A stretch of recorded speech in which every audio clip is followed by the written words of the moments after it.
Identifikohet dhe shpallet në kërkim autori i ngjarjes së ndodhur në Talet e Lezhës në orët e para të mëngjesit të 1 qershorit. Viktima Pjetër Kaza është qelluar për vdekje në momentin që po futej në banesën e tij, pasi kishte zbritur nga automjeti për të hapur portën. Sipas të dhënave zyrtare nga grupi hetimor i cili është ngritur menjëherë pas ngjarjes dhe po vepron në bashkëpunim të ngushtë me prokurorinë, pas hetimeve intensive dhe informatave të siguruara nga inteligjenca policore, është identifikuar një person i dyshuar si autori i ngjarjes. Ai është shpallur në kërkim dhe po punohet për lokalizimin dhe kapjen e tij.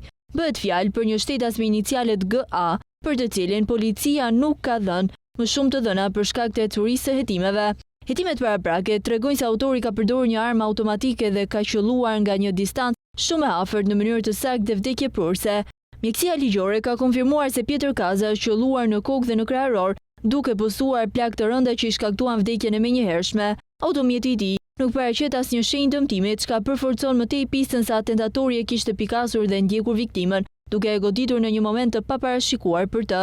Ndërkohë, sipas burimeve nga grupi hetimor, viktima nuk ka patur precedent penal dhe nuk rezultoni përfshirë në konfliktet të kohërave të fundit. Megjithatë, hetuesit dyshojnë se kjo vrasje mund të jetë pjesë e një zinxhiri të gjatë hakmarrjesh mes dy fiseve që daton që nga viti 1994. Në atë kohë, Ndue Kaza, një i afërm i viktimës dhe ish shef i krimeve në Rëshen, ishte vrarë në rrethana misterioze, ngjarje që besohet se ndezi një seri përplasjesh të përgjakshme mes familjeve të përfshira.